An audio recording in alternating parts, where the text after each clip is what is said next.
Hey guys, welcome back to Clownfish TV. This is Kneon. I am here with Geeky Sparkles. Hello. And I knew this was going to happen eventually. There wasn't enough chatter about Ghostbusters 2016 leading into the release of Frozen Empire, because when Afterlife came out, that's all the journalists would talk about was 2016, 2016, 2016.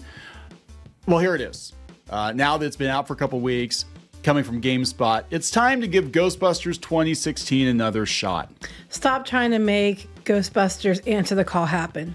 It's not going to happen. Just stop trying to make it happen. People don't care. They stepped over it like stinky cheese, and they don't care.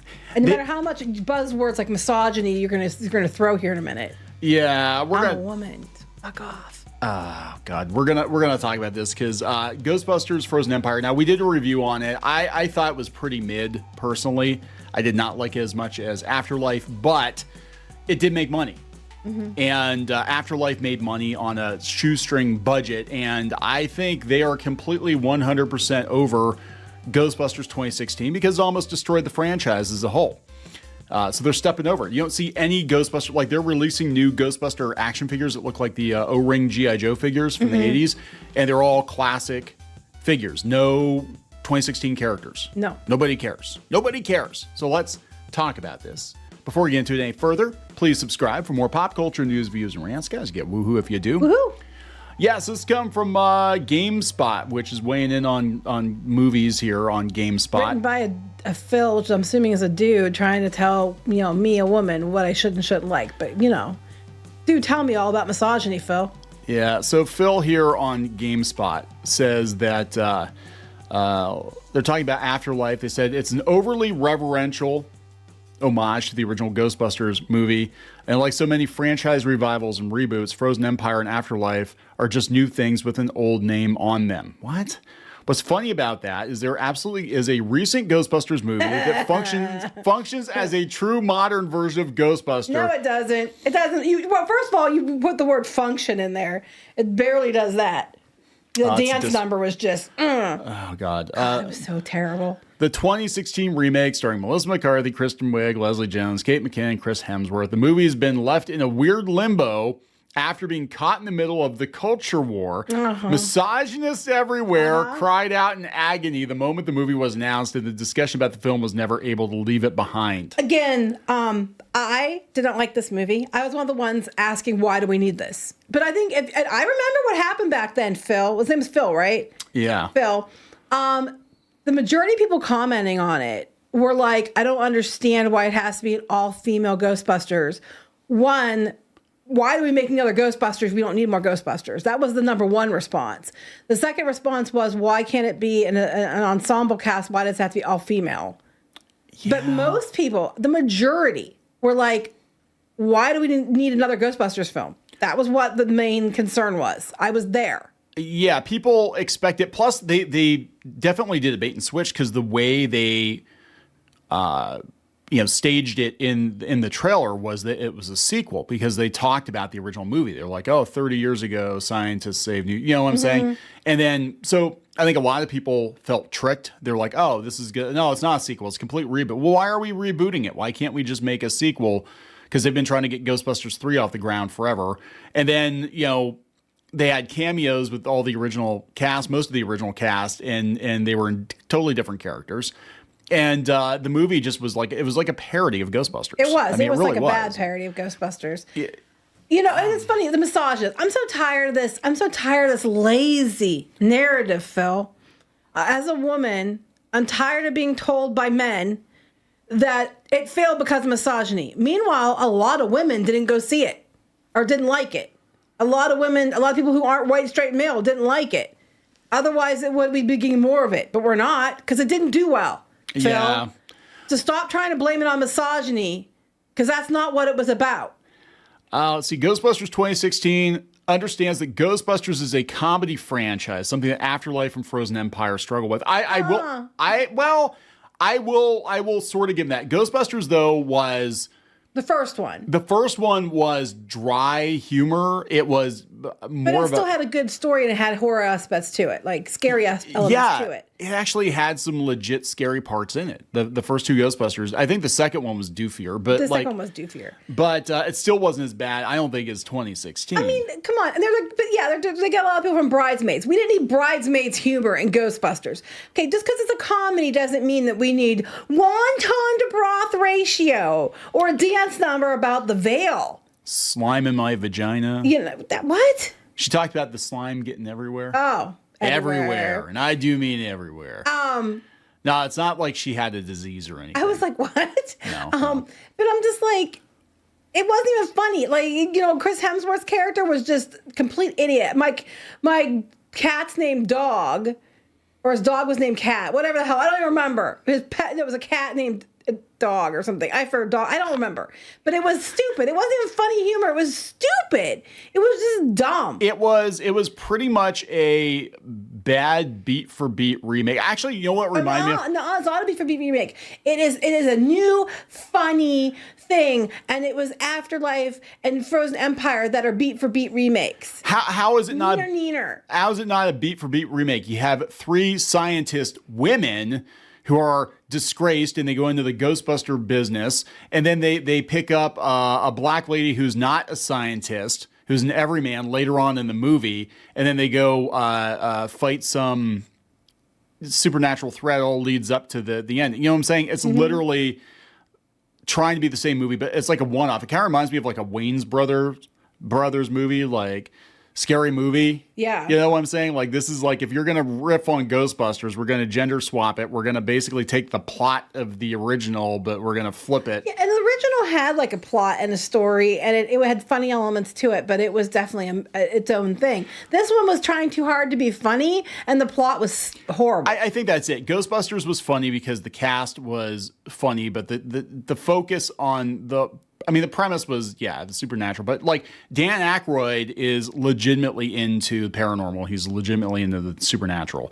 This was just like, hey, let's just, have a bunch of women with some ridiculous slapstick humor. And the thing that gets me is like, they're talking about how progressive this is. And I want to go back to Leslie Jones' character. Yeah. Like, you had a chance to fix one of the biggest complaints with Winston was that he was not a scientist. And they're like, oh, of course, the only, black guy in the movie is not the scientist. You had a chance to be progressive and fix it with her character, Patty, and you didn't do it. You did the exact same thing. But you know what did fix it? Afterlife and Frozen Empire. I'm just saying. Well, then they complained about that, but I'm like, you do realize the lead character, the main character in the new movies is female, probably autistic, mention that too, and probably gay. You know what I'm saying? Like, I know. I was going to mention that too. They keep saying misogynist, hated it. I'm like, meanwhile, no. The new show or the new movie, the main character that's arguably the main character is a girl.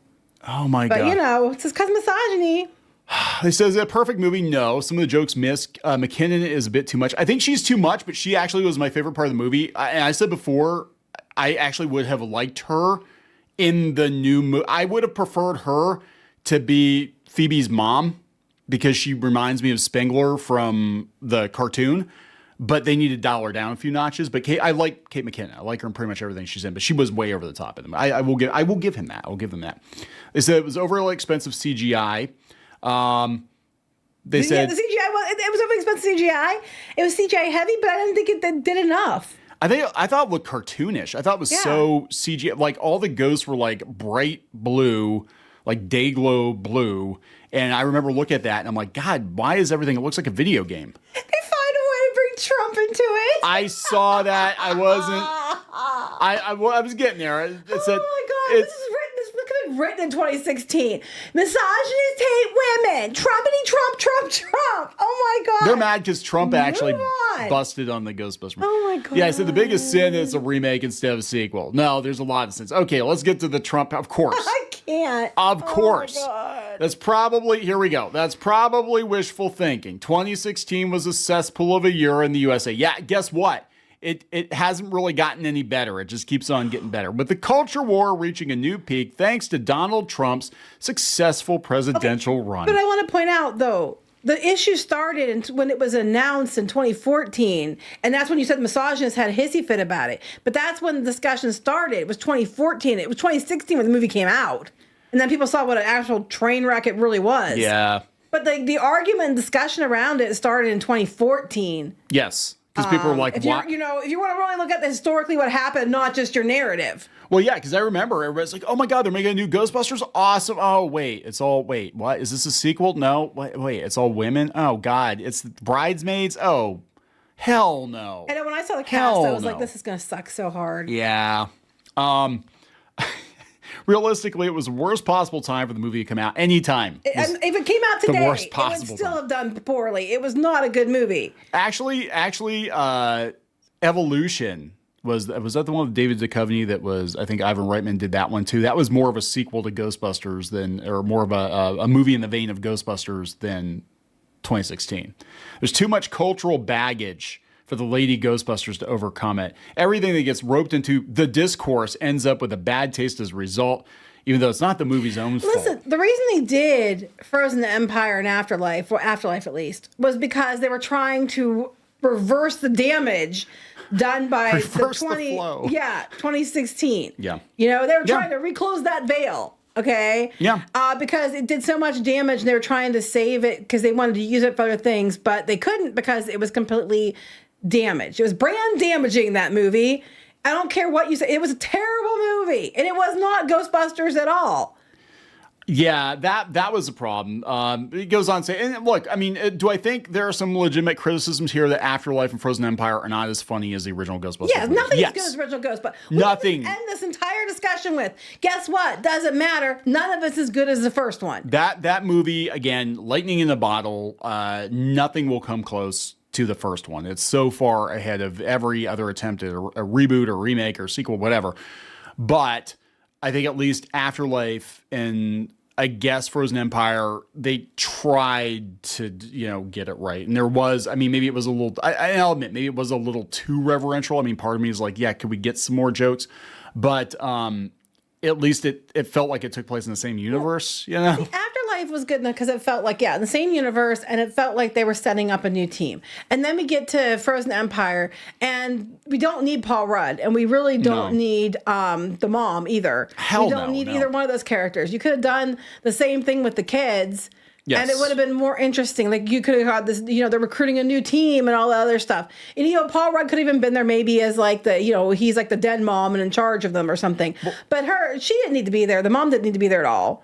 Paul Rudd was just a Ghostbusters fanboy. Yeah, basically. That's Patton Oswalt didn't need to be in it at all. No. It was like they could have gone another direction. It looked like at the beginning they could have set something up, and then they went a completely different way with it. And I don't hate it as much as you do. I didn't hate it. I didn't hate it. I didn't love it. I definitely don't think it's the best thing ever, but it's still better than Ghostbusters 2016. Yeah. It was terrible. Ghostbusters 2. I would actually rank him at this point. Ghostbusters, like, so far ahead of the other ones, is not even funny. And then Afterlife. And then Ghostbusters 2, and then Frozen Empire. But this whole idea that they're saying that the 2016 did it right, but these new ones don't even come anywhere near. No. 2016 it's correct to step over that one, to kick the dirt on it, pretend like it doesn't, like the pile of poop it is, cover it with dirt and move on. It was not good. I'm sorry. No. Get over it. I don't know why you guys keep doing this. It's like they're like in lockstep. Now we're going to see all these articles about it. Because you're going to try to leverage Ghostbusters being, making money and doing well, this one, I don't know how well it did, but like you're going to leverage that to try to be like, women, you hate women, Trump. And 2016, it's stop trying to make it happen. Well, it's not. But the misogynist, the movies, both of those movies made money. Afterlife made pretty good money, especially for the budget it had, and Frozen Empire did better than people thought it was going to do. So all those misogynists hate that. Autistic female gay lead. Mm-hmm. You know what I'm saying? Right? Like they're just a bunch of freaking bigots. At the theater, there were women there. Like at the theater, we went to see it. There were a bunch of women there too.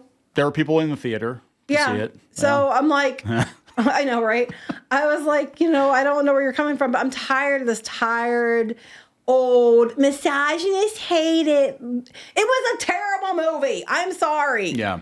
Get over it. Move on. We're going on, 8 years ago. 8 years. It's been 10 years since they announced it. Yeah, this one it was basically relegated. They had like a box set and it was relegated to like a bonus feature or something, I think. Yeah. And then they were like one Thanksgiving picture they put up. They oh my God, that was the best thing ever. But that one, they totally didn't even acknowledge it. I would have to dig to find it. But yeah, leading up to Afterlife, the official Ghostbusters account put up a tweet showing all the different iterations of Ghostbusters, including the real Ghostbusters and the Extreme Ghostbusters cartoon series, but they did not put a single picture up referencing Afterlife. So as far as Sony's concerned, Afterlife is a one and done. It's dead.